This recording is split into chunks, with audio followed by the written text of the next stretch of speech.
Welcome back to Beyond the Ledger, where we go beyond the numbers to explore the strategies, risks, and opportunities shaping today's business landscape. I'm your host, Shardae Layfield. Growth is the goal for every business, but scaling too quickly without the right financial foundation can create cracks that are hard to see until they become real problems.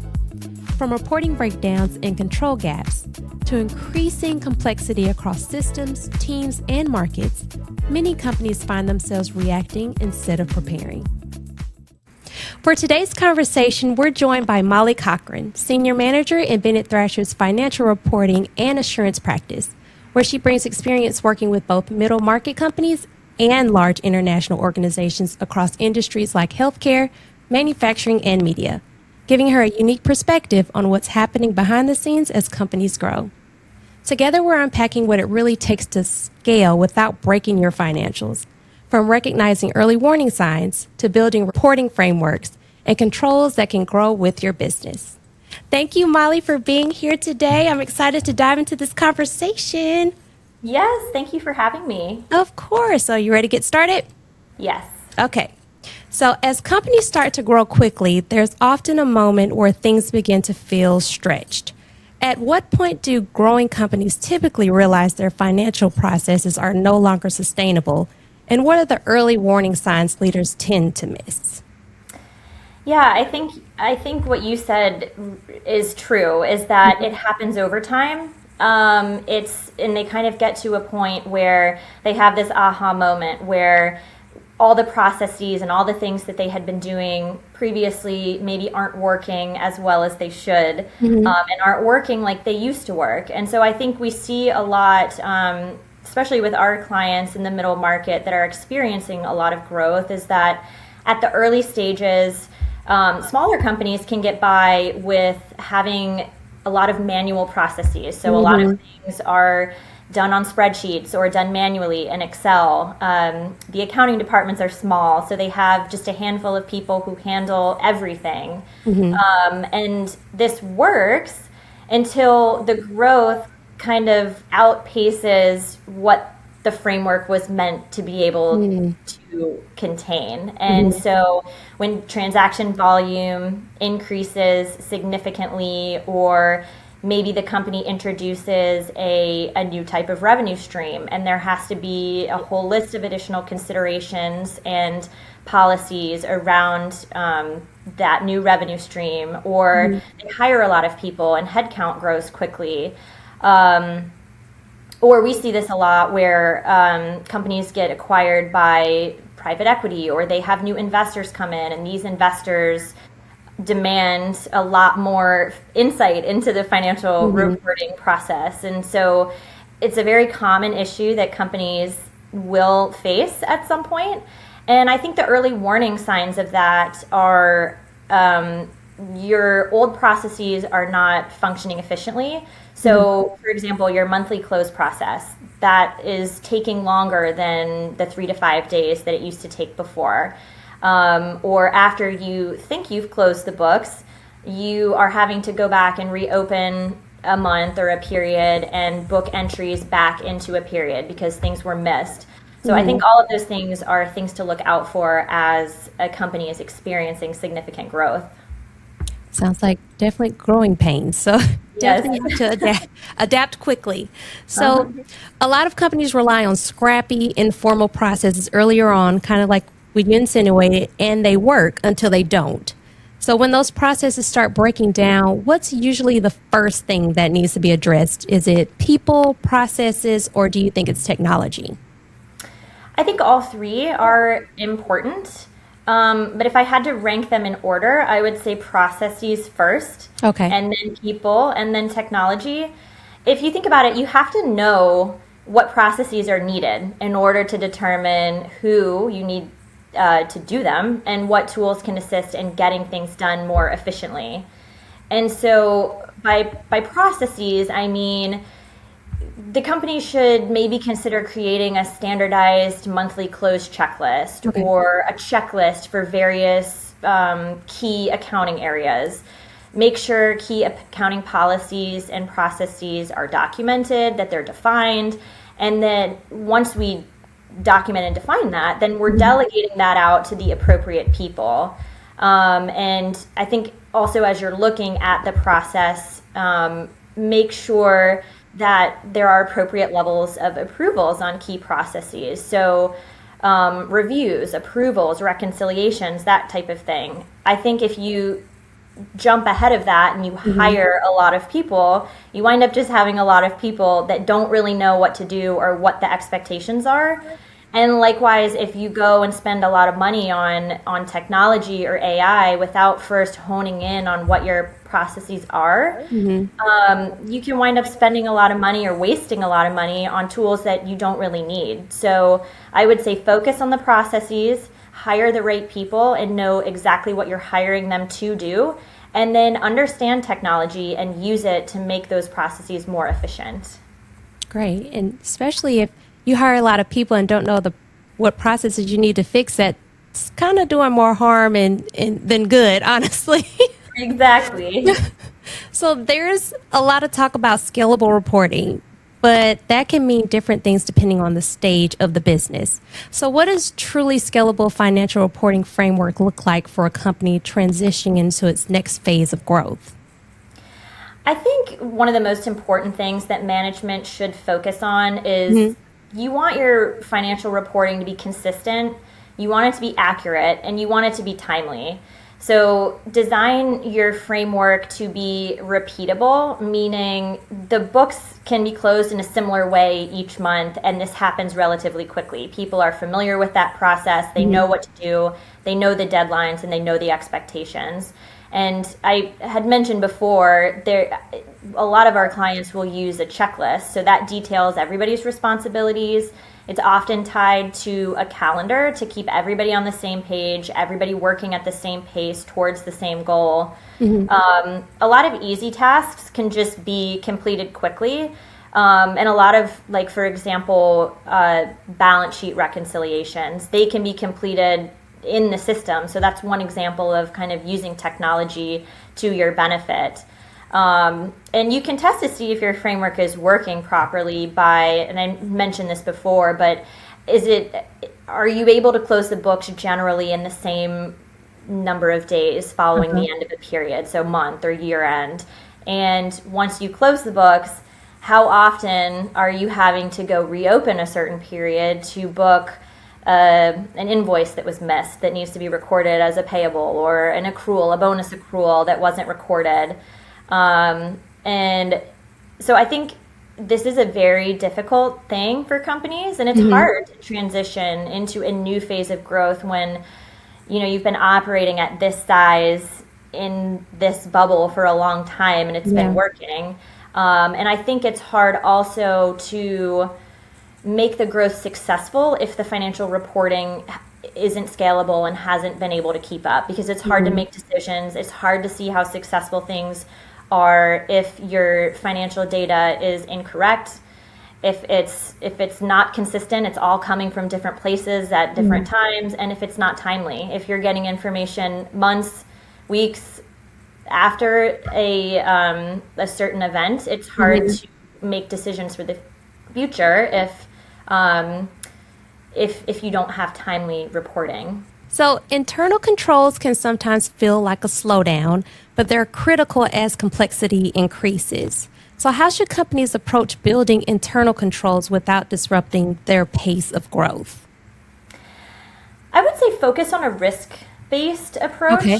So the goal isn't necessarily more controls. More work doesn't always equal better outcome. Very true. I think it's understanding the processes like we were talking about before, and then embedding meaningful controls into a process that is already working and already happening. And I think using thresholds and materiality is perfectly fine. So for example, let's say a company has a control where expenses need to be approved. Well, maybe there's a threshold where expenses under, say, $3,000 don't need the approval of the CFO. But if there's a large or unusual expense, let's say they have a $50,000 payment for something, that gets flagged as under the control as something that needs the approval of somebody higher up, so a controller or a CFO. And many of these things you can actually automate in the system, and we see that a lot with our audit clients. We'll have our risk advisory team come in and work alongside our team as we're doing the audit, and they will do a thorough dive into the client's system to see how they're using IT controls, and they offer them suggestions on how to maximize the IT control environment, because a lot of these things can be set up directly in the system so that you know the control is functioning correctly. And just another thing to note too is that we think of controls kind of in two buckets. So you have your preventative controls and you have your detective controls.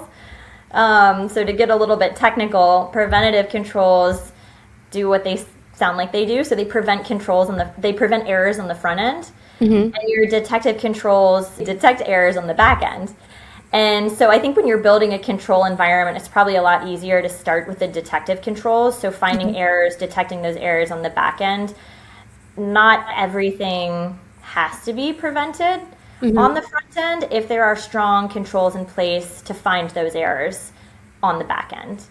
And over time, I think a company can implement stronger preventative controls into their control environment.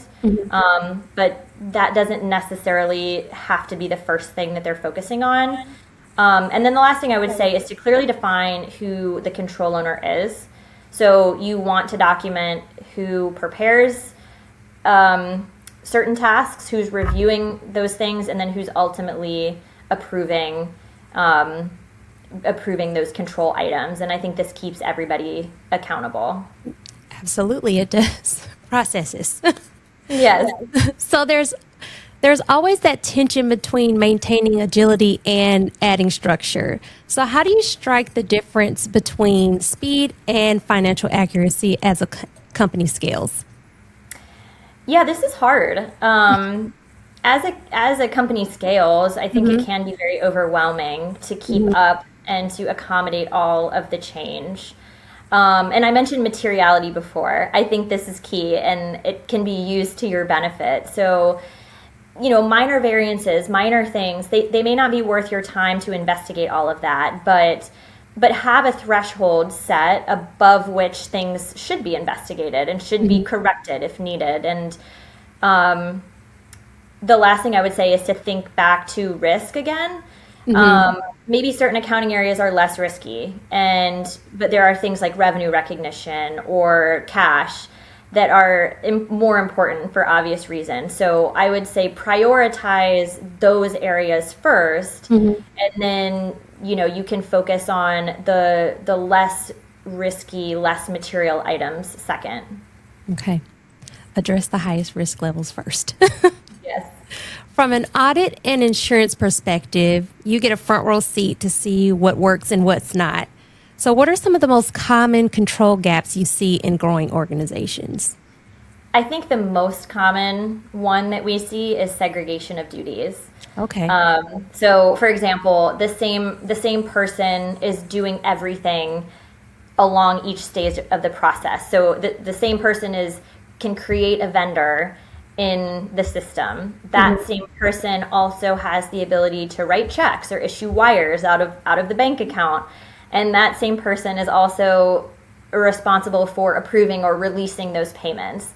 And so you can kind of see where that could create an issue if you're working with somebody maybe who is thinking about committing fraud or isn't the most ethical person. This happens a lot when a company is growing because the accounting team is small. So there aren't enough people for one separate person to do each step of that process. So I think once you understand these gaps and how the process can be approved and who you need in order to have better segregation of duties, then you can go out and you can hire the right people and you can assign them tasks to create a better segregation of duties within your control environment. Have them defined. Yes. Growth doesn't always happen organically, as we know. M&A and expansion introduce another layer of complexities. So how does growth through acquisitions or entering new markets impact financial reporting and risk? Because I know that could be a whole nother layer of things. Absolutely. And we see this a lot. I would say probably every year I have multiple clients that have gone through acquisitions or business combinations. And I think what we see is a lot of times before these types of acquisitions, a company will have one trial balance. They have one set of books. They have one system, and they have streamlined processes that work for them, but maybe aren't broad enough to then incorporate a whole nother entity or a whole nother company under that umbrella of what's been working for them historically. And so after an acquisition, you'll often have two trial balances. So you have your company's trial balance, and then you'll have the trial balance of the company that you acquired.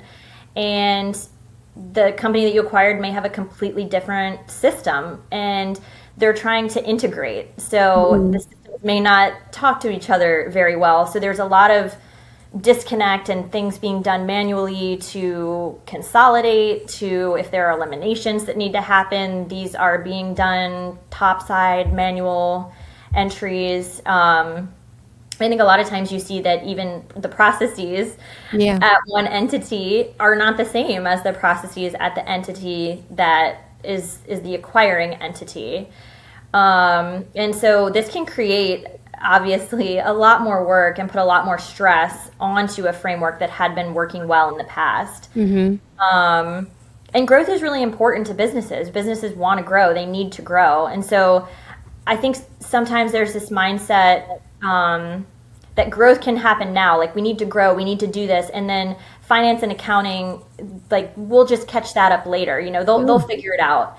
But I think it's really important to have a plan in place as to how you're going to integrate acquired companies and how the two entities and all of the processes are going to blend together and be something that is effective and efficient for the accounting team to manage. Definitely before it happens, because it sounds like that would be a nightmare to mitigate if nothing is in place until it already goes through, and then everybody's like, what do we do next?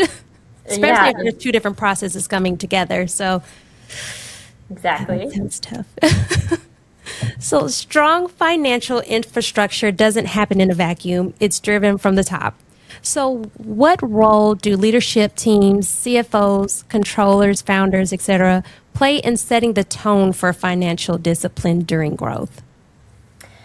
I think it's very important. I think the mindset and the attitude of leadership is crucial to the growth being successful and not feeling completely out of control. And we say this a lot, but communication is key. So I think aligning priorities among all of the company's groups so that each department feels like their needs are being met and they understand their role in everything in the growth. I think it can be hard when there's a disconnect between top management and the CEO and the head of finance and accounting, because a lot of the work falls on finance and accounting to figure out how to integrate the processes, the financial reporting, and it's difficult.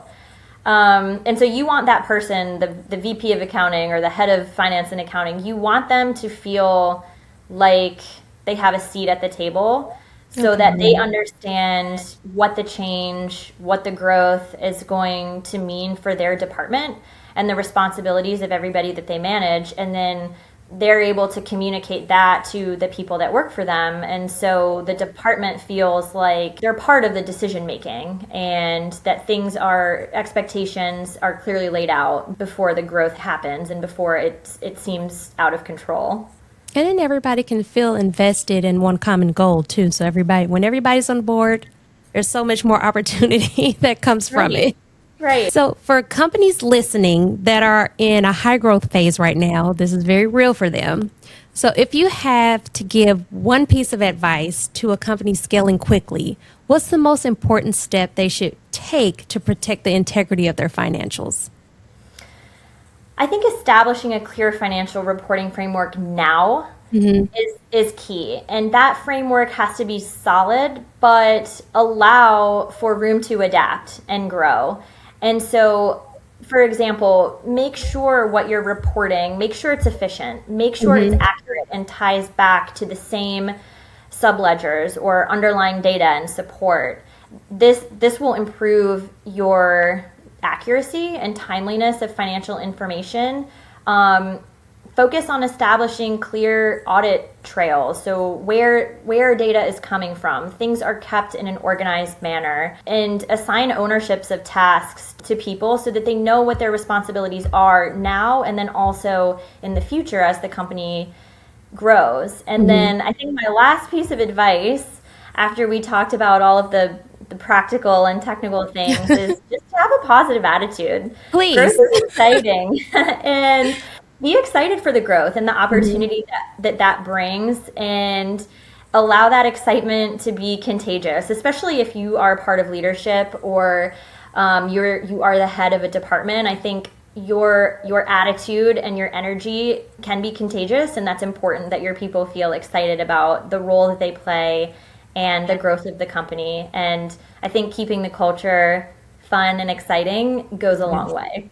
I mean, it definitely makes everyone better when there's a positive attitude in place. That is huge advice. Everybody, no matter what industry, what company, everybody should always have a positive outlook on things. There should be things to look forward to. So thank you, Molly, for this wonderful conversation. I know a lot of our audience members that are either experiencing crazy growth or they're anticipating it. A lot of this information is going to be extremely valuable, and they can take away and help them in the long run. And hopefully they meet with you as well. So I really appreciate the conversation, and thank you so much. Thank you. That wraps up today's conversation with Molly Cochran.